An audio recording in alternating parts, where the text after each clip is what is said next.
Hey everyone, I'm Almar of almarsguides.com, and in this video here I'm going to be talking about Craftmasters in Dying Light 2 and the recipes that they allow you to upgrade.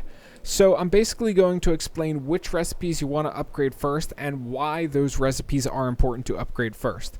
So first recipe, hands down most important to upgrade in my opinion, is lockpicks. If you upgrade your lockpicks to max, you'll be able to force open heavy locks, which will consume 5 lockpicks but allow you to skip the lockpicking minigame and immediately open the lock.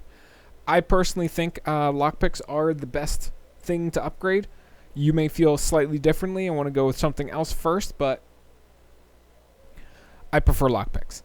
So med packs would be the second most obvious / important thing to upgrade.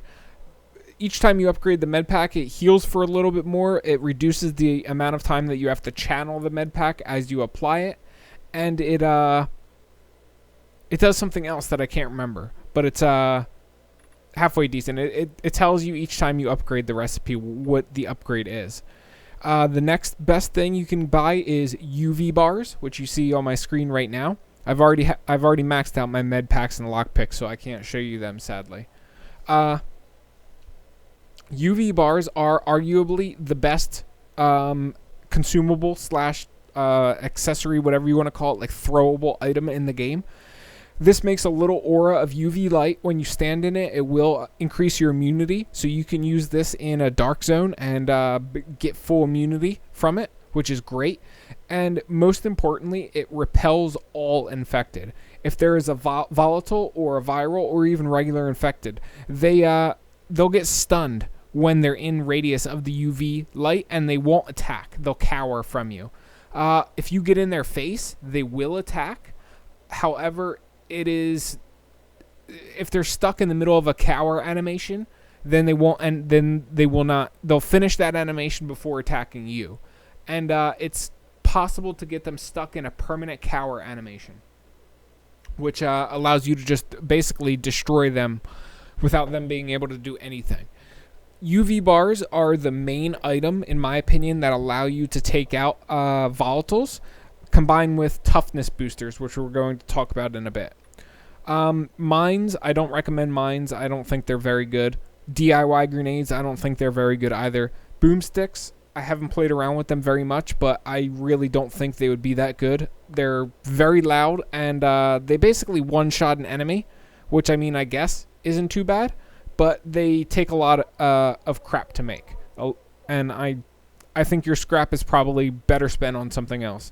Like throwing knives, when you max out throwing knives and level them up to the max level, they one-shot zombies too. So I'd recommend throwing knives over boomsticks. Decoys, if you're a stealth player, then you will want to upgrade decoys just a little bit. It's probably not worth maxing them out, but if you're not a stealth player, then they're useless. I'm not a stealth player. Molotovs are probably the best early game AoE that you can use on zombies. And I would recommend leveling them up a few times early on, because you'll be using a lot of them.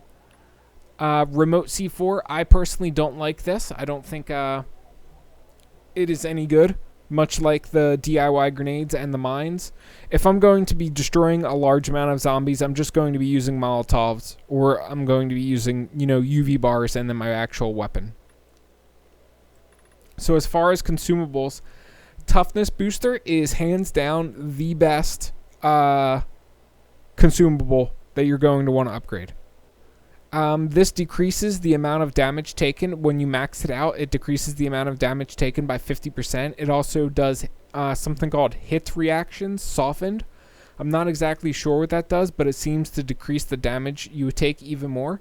If you use UV bars and toughness boosters, you'll be able to solo a whole pack of volatiles. The only thing you'll have to watch out for is the one-shot mechanic the volatiles have when they jump on top of you. Muscle booster, this just increases your melee damage. I don't think any of the other boosters are that important. The medicine, the med packs, those, of course, like I talked about earlier in the video, they are quite important. Immunity booster would probably be the only other booster that I would consider important. Maybe swimming booster too, if you plan to, whatchamacallit, farm the sunken airdrops in the southern portion of the map. So as far as weapon mods go, I personally am fond of Fling. I think that's a very good weapon mod. It basically has a chance to proc, and when it does, it flings the enemy, hits them with a blast, and shoots them back. I think that's very, very effective. Not Voltage, where's Spark? Spark is pretty good too, right there. Really, any weapon mod that is activated on critical hits is the one that I like the most. I don't like ones that you have to activate yourself, although they're pretty good for boss fights, especially the end boss fights.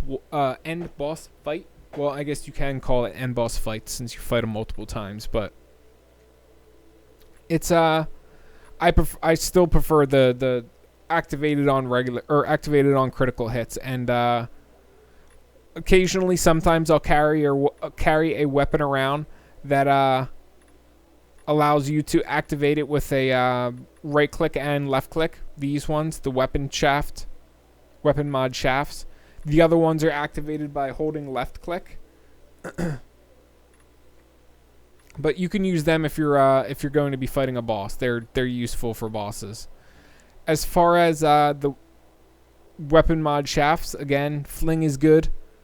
Really, any that are activated on critical hits, like I said before. Flame isn't bad. I usually always end up using Fling, Flame, or Spark on either the shaft or the tip. Those are usually the ones I find myself using most often. And then Grip, I almost always use the reinforcement, which decreases durability cost with each hit, because it allows your weapons to last for longer, and I think that's quite important, especially since the only weapons that ever have the weapon mod Grip slot available are the artifact weapons. So you usually want to preserve them for as long as possible, which is why I usually end up using reinforcement on them. And that's really all there is to it. There's not much more I can talk about in this video. The only other thing that I left out were the Night Runner tools. You can upgrade them depending on which one you use more often. I personally never use the UV flashlight, so I never upgrade it. Grappling hook I use quite often, and the paraglider, of course, you use all the time. I usually focus on upgrading the paraglider and grappling hook first. And that's all there is to it. Hopefully this video helped you guys out. If it did, leave me a like because it helps me out. If you guys disagree with any of my choices or you have anything to add that I forgot, let me know with a comment below. Aside from that, I will catch you guys around in future Dying Light 2 videos. Peace.